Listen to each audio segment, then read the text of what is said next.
যুব শক্তি প্রকল্পের টাকা আপনারা কৃষক বন্ধুর টাকা পেলে বা পিএম কিষাণের টাকা পেলে পাবেন কি পাবেন না, বা বাড়িতে কেউ অন্নপূর্ণা ভান্ডারের টাকা পেলে বা অন্যান্য সামাজিক সুরক্ষা প্রকল্পের টাকা পেলে আপনারা যুব শক্তি ভরসা প্রকল্পের টাকা 3000 টাকা বেকার ভাতা যেটা সেটা পাবেন কিনা অনেকেই কনফিউশনে রয়েছেন। কারণ বর্তমানে কৃষক বন্ধুর ভেরিফিকেশন হচ্ছে, লিস্টে আপনার নাম এসেছে, আপনি ফর্ম ফিল আপ করবেন কিনা সেই নিয়ে কিন্তু আপনি মানে ধন্দে রয়েছেন।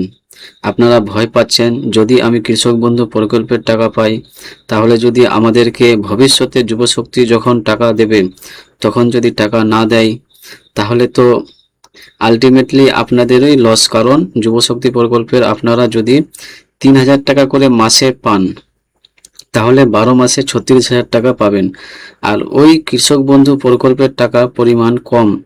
আবার এবারে কি রকম টাকা দেবে সেটাও এখনো ঘোষণা করেনি।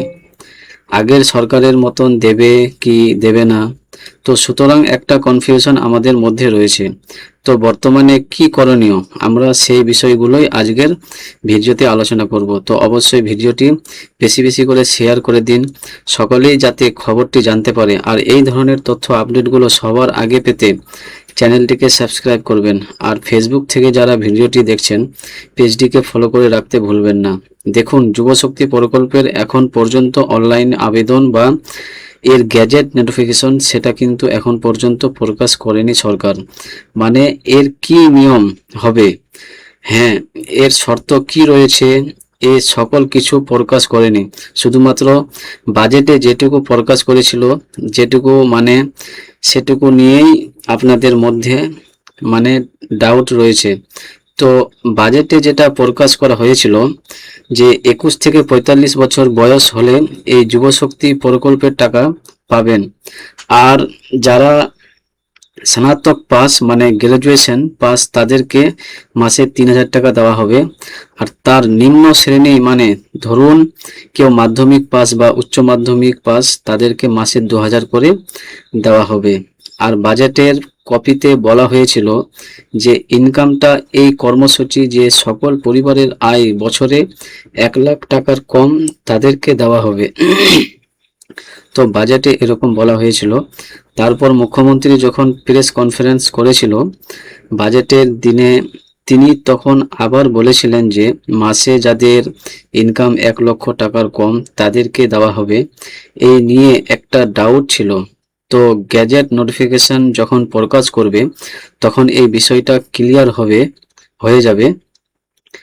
আরেকটা যেটা সবথেকে গুরুত্বপূর্ণ জিনিস লেখা ছিল সেটা হচ্ছে, যারা অন্য কোনো সামাজিক সুরক্ষা প্রকল্পের সুবিধা পাচ্ছেন না সেই সব পরিবারের প্রার্থীর জন্য প্রযোজ্য হবে। মানে এমন পরিবার যে সকল পরিবারের কোনো সদস্য তারা কোনো সামাজিক সুরক্ষা প্রকল্পের সুবিধা পাচ্ছে না, কেউ যদি সামাজিক সুরক্ষা প্রকল্পের সুবিধা পায় তাহলে তাকে কিন্তু এই যুবশক্তি প্রকল্পের টাকা দেওয়া হবে না। তো এই লাইনটা নিয়ে আপনাদের মধ্যে কনফিউশন তৈরি হয়েছে। দেখুন, আগের সরকার যুবশক্তি প্রকল্প চালু করেছিল, তখন একটা কন্ট্রোভার্সি তৈরি হয়েছিল যে যারা কৃষক বন্ধু পাবে তারা পাবে কি পাবে না। হ্যাঁ, অনেকের মধ্যে একটা কনফিউশন তৈরি হয়েছিল।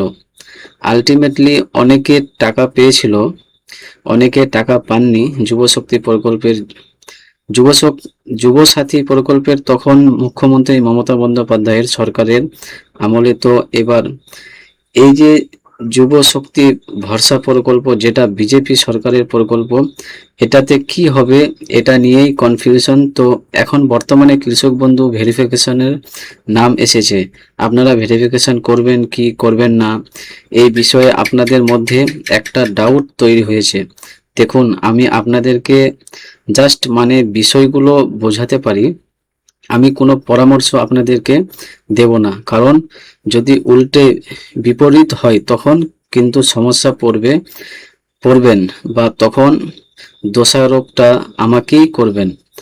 তা আমি জাস্ট আপনাকে বিষয়টা আলোচনা করছি এবার যেটা করবেন সেটা আপনি আপনার বিবেচনা মতো করবেন, কারণ এই সরকারি জিনিসে আমি কোনো রকম কোনো প্রতিশ্রুতি দিতে পারি না। সরকারি যেহেতু জিনিস, দেখুন সরকার যদি এরকম নিয়ম করে যে আপনি যদি কৃষক বন্ধু পান আপনাকে যুবশক্তি প্রকল্পের টাকা দেব না, তাহলে আপনি যদি কৃষক বন্ধুর এখন বর্তমানে ভেরিফিকেশন করেন তাহলে তখন যুবশক্তি প্রকল্পের টাকা পাবেন না। এটা হচ্ছে বিষয়। এবার সরকার যদি এরকম নিয়ম করে না,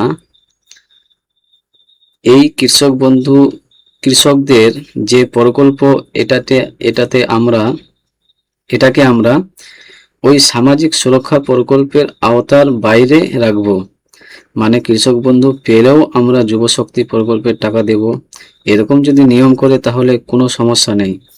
তাহলে এখন করবেনটা কি?